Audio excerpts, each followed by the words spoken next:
গরুটা আমি 2021 সালের মাঝামাঝিতে আমি ইনসেমিনেশন করছিলাম।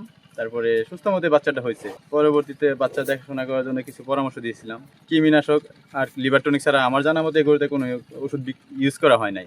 গরুটা অত্যন্ত সুন্দরভাবে বড় হয়েছে এবং কি অনেক যত্ন করে উনি ওনার ওয়াইফ দুজনে মিলে এই গরুটা লালন পালন করতো। আসলে রয়্যাল তোর মানে আমার গরুই ওরা বলে যে গরুটা নাকি আমার, অনেক যত্ন করে আমার নামের উপরে পালতেছে। রয়্যাল আমি নাম দিয়েছিলাম, নামটা রয়্যাল হিসাবে রয়ে গেছে। তো এবার গতবার কুরবানিতে বিক্রি করতে চাইছিল, কিন্তু অনেক কষ্ট লাগে নাকি ভাবিস, গরুটা বিক্রি করে নাই। তো বিক্রি যেহেতু করতে হবে, এবার বলছে রাখেন না, ছেড়ে দেন। বড় গরু যেহেতু আমাদের এলাকায় কোনো ইলেকট্রিসিটি ব্যবস্থা নাই, হিট স্ট্রোকের ঝুঁকি থাকতে পারে, বেশি বড় গরু পালতে গেলে একটা এলিট খামারের দরকার আছে। তো এখানে এই খামারের ব্যবস্থাপনা না থাকার কারণে উনি গরুটাকে এবার বিক্রি করে দিবে। গরুটা আশানুরূপ প্রায় 600 কেজি প্লাস আমি যতটুকু দেখলাম। আর গরুটা অত্যন্ত ভদ্র শান্ত। গরুতে কখনো কোনো সমস্যা হয় না, এটাতে আর কোনো দিন কোনো ট্রিটমেন্ট দিতে হয় নাই। এমন একটা গরু আর এমন একটা ভাগ্যবান কৃষকের কাছে আছে। নাজিম ভাই একজন এই এলাকার একজন গরিব কৃষক, বিভিন্ন কৃষি আবাদের সাথে একটা গরুও পালন করে। প্রায় 5 বছর ধরে দেখতেছি গরুটা।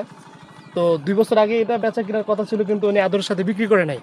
তো এখন উনি গরুটা বিক্রি করবে। তো গরুটার জন্য মেপে দেখলাম প্রায় 600 কেজি প্লাস হবে। গরুটা এমনি তো কখনো রোগ ব্যাধি দেখি নাই। ওনার মুখ থেকে শোনা, আশেপাশে থেকে শোনা, শুধু লিভার টনিক এবং কৃমিনাশক ব্যবহার করে। তো 7 লাখ টাকা করে বিক্রি করবে।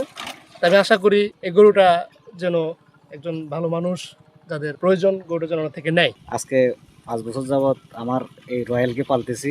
এই কোরবানি বিক্রি করব, একটু ভালো দামে বিক্রি করব এটা আশা করছি। আমাকে কয়েকজনে জিজ্ঞেস করছে কত হলে বিক্রি করব। আমি একটা আইডিয়া করে বলছি যে এটা আমি 7 লাখ টাকা হলে বিক্রি করব, এরকম ধরনের একটা চিন্তা ভাবনা। ও যেগুলো খাবার খায় এগুলো হচ্ছে যে আপনার প্রাকৃতিক খাবার, ঘাস, খ্যার এবং এই দানাদার খাদ্য যেগুলো আমরা খাওয়াইতেছি আর কি, ভুট্টা, গম, গমের ভুসি ইত্যাদি ইত্যাদি, এগুলো আর কি।